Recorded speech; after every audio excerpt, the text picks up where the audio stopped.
Let's go back to that conversation I had with ANC party leader Musalia Mudavadi. Okay, I'd like to focus a little bit on what's happening within your own party, because would it be fair to say you are facing a crisis of sorts within your own party? There's certain members who have openly criticized you for missing, for a start, the mock swearing in of Raila Odinga at the end of January. And, you know, you had the meeting and there was tough talk about bringing these members of parliament in line. And even Godfrey Osotsi, who's a member of your party, is on record as saying you are trying to gag members. So you're talking about Luhya unity, but it seems like there's trouble within your own party. No, my party has no trouble. My party is firm, and the Secretary General of ANC is Barak Muluka. That is the position. And at no time has ANC gagged. Can you, for instance, put any name on the table of somebody who has been either expelled or anything because of their position?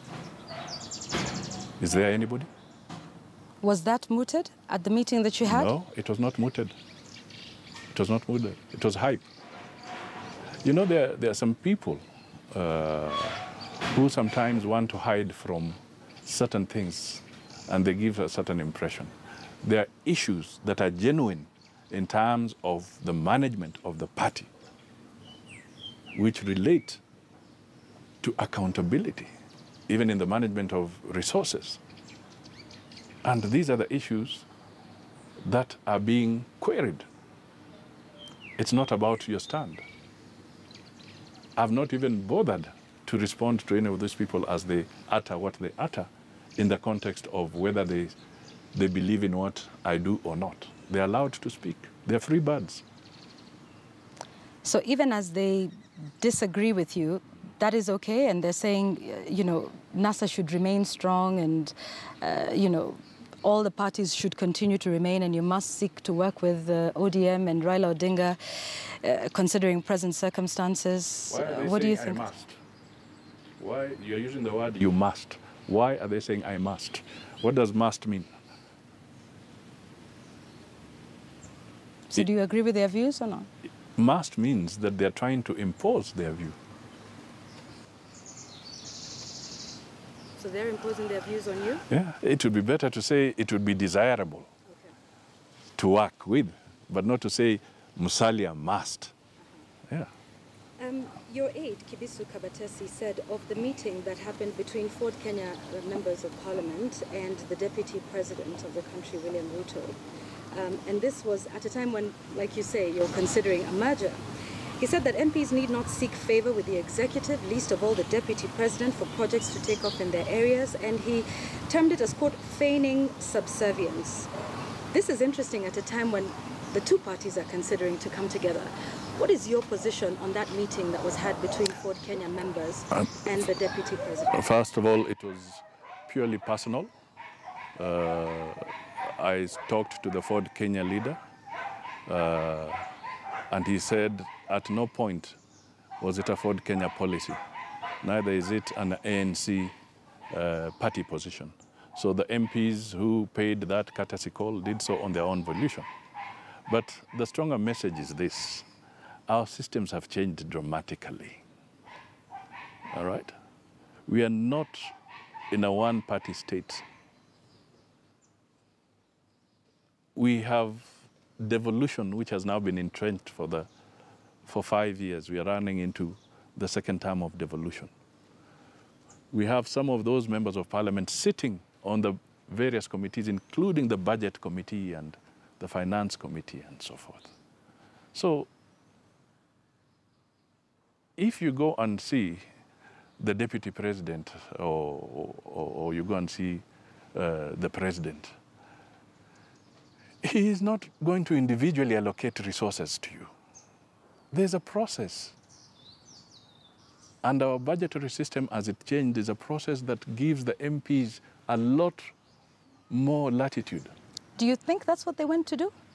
They went to seek for Have you called favors? any of them? Have you called any of them? I'm asking you what you think. Because none of them has talked to me about that visit. But I'm only saying that But there seems to be the notion that perhaps that is what they went there to do. Well, I hope not, because as far as I'm concerned, if we are going to live in a situation where you say, I must go and see that person so that development can come to my area, then you are digging your own political... Okay, let me ask you this, Mr. Mudavadi. Would ANC be open to a meeting with the Deputy President? To discuss what? Anything. Development.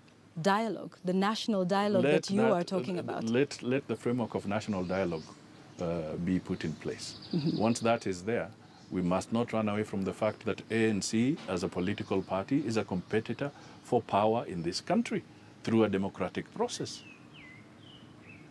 Ruto wants to be the candidate for Jubilee come the next electoral cycle. He has said it openly. His supporters are talking about it openly. So he's preparing to be a competitor. But I thought we're speaking about national dialogue first, before we even get to 2022. No, but you brought in the issue. I asked you whether you would meet him on matters of national dialogue, which is something you're fronting. In a structured framework, in a framework that is in the context of the national dialogue, there's no harm. Right. But any other, you would not be willing to do so? Not in a manner that somebody would want to come to the conclusion that I have met so-and-so, and therefore I have abandoned my political interest or my role as an ANC party leader. No way. What's your relationship with Raila Odinga these days? Do you feel betrayed by him?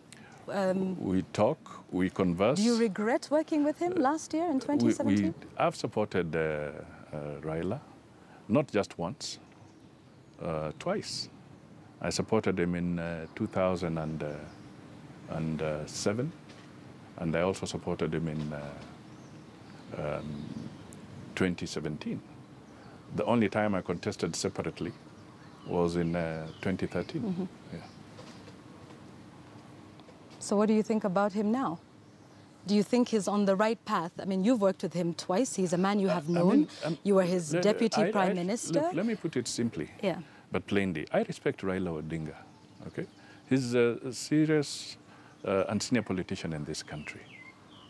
Sometimes we agree, and sometimes we disagree. That is the way I look at it. But I will remain civil. We remain civil to each other. We respect each other in that context, but we must be able to understand that at times we can have divergent viewpoints. Would you work with him again? That does not mean that we cannot work together. We can work together. And we are still working together. We are all in NASA. As far as I'm concerned, I've not yet seen any official communication of any of the constituent parties pulling out of NASA. But you know, in spite of the fact that I saw somebody saying funny things somewhere, but I've not seen any official Mr. Mudavadi, you're being vague. Who is somebody saying something funny? What does that mean? There's somebody who alluded to NASA having died on the 30th. Is it dead? No. Because the provisions... On the scale of 1 to 10, 10 being vibrant, healthy life, where would you say it is? Because we've seen the minority leader being kicked out. We've seen you... I said it is rattled. Okay? There's been some tremor. All right? And I, as the person who really propagated NASA,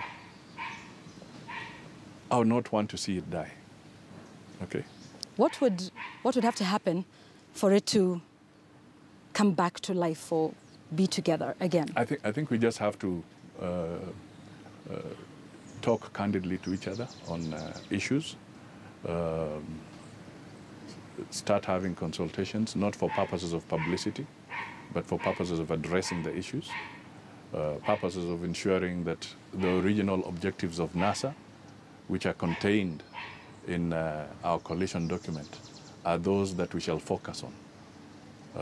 If we do that, and I believe we all have the will to be able to do that, then we should be able to regain the confidence of the NASA supporters. Do you believe across ODM still has the will to fix the issues that are there in NASA? I hope they do. Do you believe they do? I hope they do.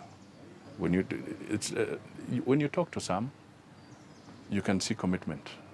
And there are others who perhaps may not show that similar commitment.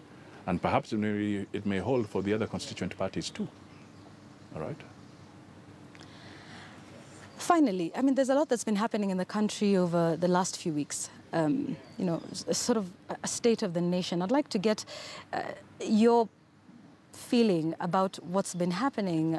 We've seen the judiciary and the executive seemingly at odds. We saw the forceful ejection of Miguna, who is a NASA member for a second time. But yet we haven't had a strong statement from yourself. And, you know, as a major opposition leader in this country, what is your position on that? And why haven't we seen a stronger, robust statement from you? I think there was a statement. I've issued very fairly strong statements in the last few days on some of this. And in fact, even just before Easter, I did release a very strong statement. All I can say is that maybe the media chose not to give it the kind of prominence that it deserved. That is what I can say. All right, and this is, and then we are accused of not saying something. But that